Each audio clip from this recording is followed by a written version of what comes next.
Assalamualaikum warahmatullahi wabarakatuh. Kembali lagi bersama saya di channel ini. Dan pada video kali ini saya akan membahas soal tentang menentukan kuat arus listrik menggunakan determinan matriks. Dan buat teman-teman yang merasa video ini bermanfaat, jangan lupa memberikan like dan komen serta share sebanyak-banyaknya, dan jangan lupa untuk subscribe channel ini. Dan langsung saja, mari simak video saya berikut ini. Salah satu penerapan matriks pada fisika yaitu kita dapat menentukan kuat arus listrik menggunakan determinan matriks. Dan di sini saya sudah menyiapkan satu soal. Perhatikan rangkaian listrik berikut. Ini rangkaiannya yang sudah saya gambar. Dan dengan menggunakan determinan matriks, tentukan kuat arus yang mengalir pada titik B dan C. Langsung saja kita ke penyelesaiannya. Langkah pertama yang perlu kita lakukan adalah kita menentukan arah arus listrik pada loop 1 dan juga loop 2. Jadi untuk loop 1 ini arah arusnya saya buat berlawanan dengan arah jarum jam. Berlawanan dengan arah arus jarum jam. Dan kemudian untuk loop yang kedua saya buat searah dengan arah jarum jam seperti ini. Nah, langkah selanjutnya yaitu kita menyusun persamaan dua variabel berdasarkan hukum Kirchhoff. Jadi di sini kita tulis loop 1. Untuk loop 1 rumusnya yaitu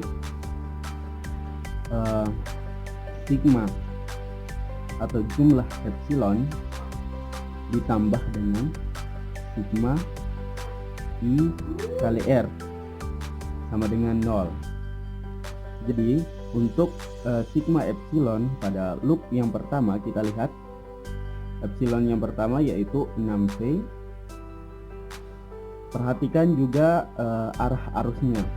Arah arusnya karena berlawanan dengan arah jarum jam, maka arah arusnya ke kiri.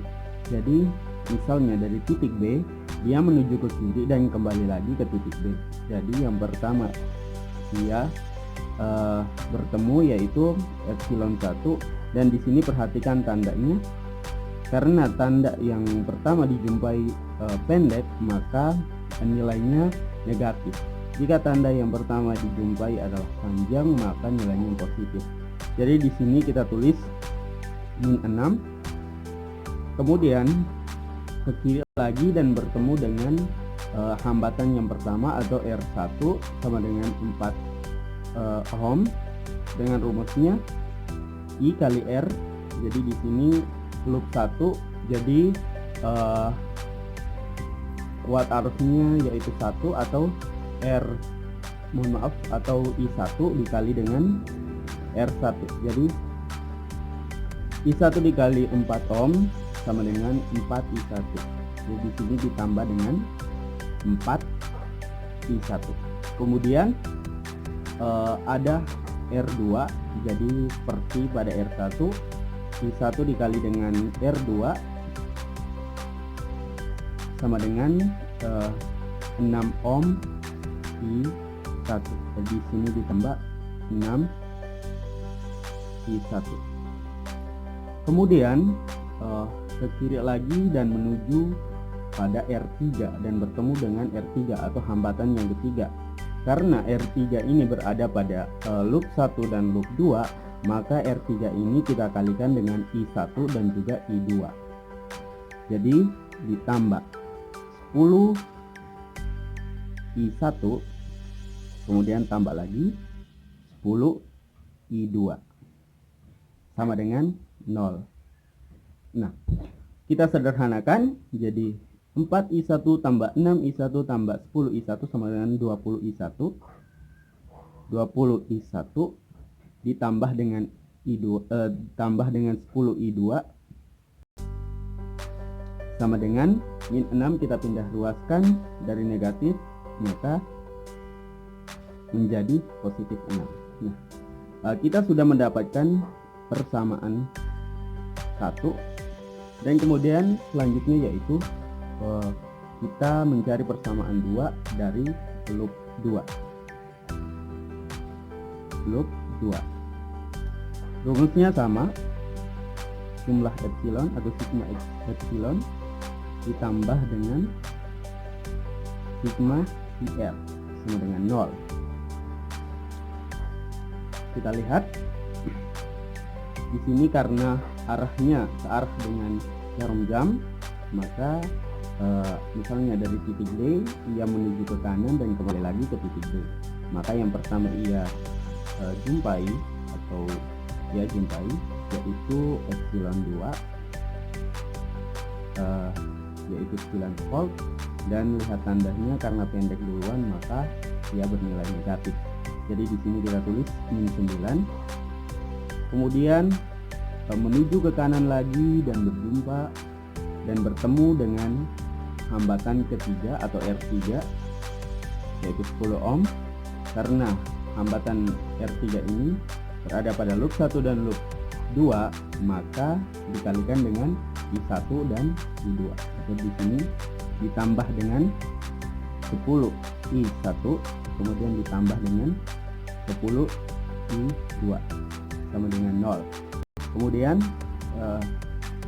min 9 kita pindah ruaskan, jadi 10 I1 ditambah 10 I2 sama dengan 9. Kemudian langkah yang selanjutnya yaitu kita menyusun matriks menggunakan persamaan 1 dan persamaan kedua. Jadi di sini, maaf, ini adalah persamaan kedua.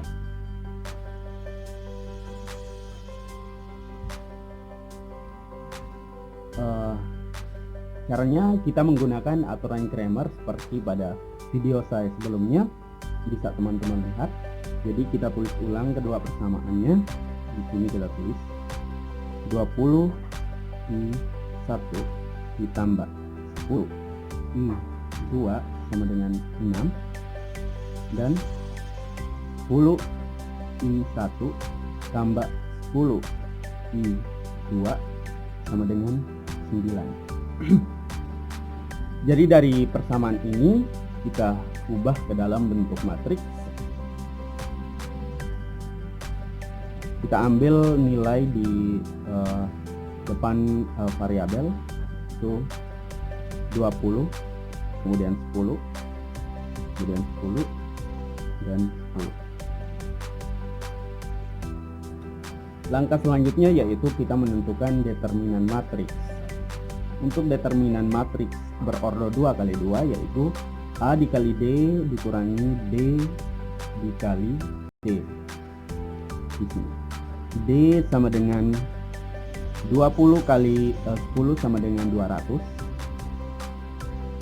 dikurangi dengan 10 kali 10 sama dengan 100.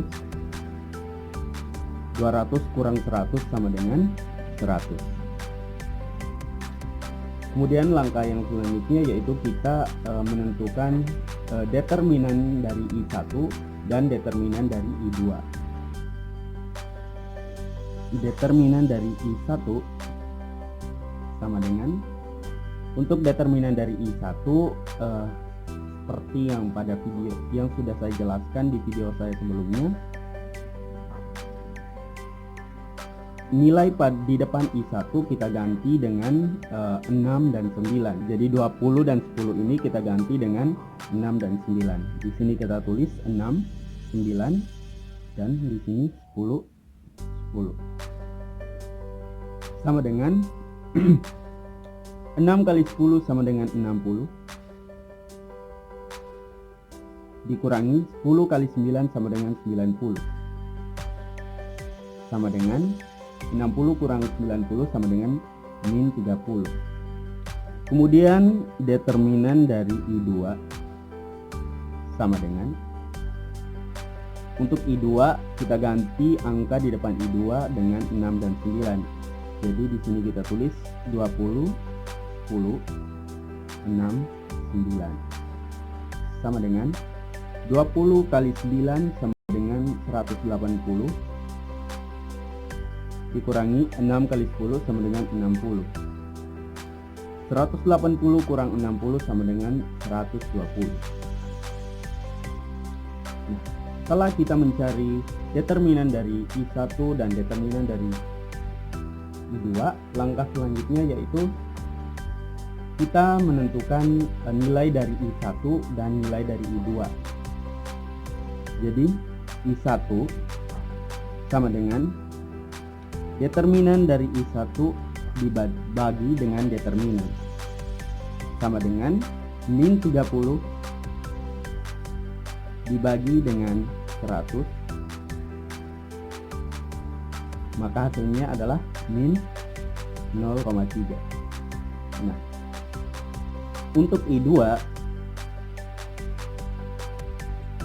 determinan I2 dibagi dengan determinan sama dengan 120 dibagi dengan 100 sama dengan 1,2. Setelah itu baru kita cari nilai dari atau kuat arus yang mengalir pada rangkaian yang mengalir pada titik B dan C. Jadi untuk kuat arus yang mengalir pada titik B dan C kita cari dengan menjumlahkan I1 dan I2. I1 ditambah I2 sama dengan min 0,3 ditambah dengan 1,2, maka hasilnya adalah 0,9 ampere. Jadi kuat arus yang mengalir pada titik B dan C adalah 0,9 ampere. Demikian pembahasan soal kali ini, semoga bermanfaat. Terima kasih telah menyaksikan video saya. Semoga video ini dapat bermanfaat dan dapat membantu dalam menyelesaikan soal tentang menentukan kuat arus listrik menggunakan determinan matriks. Dan akhir kata, wassalamualaikum warahmatullahi wabarakatuh.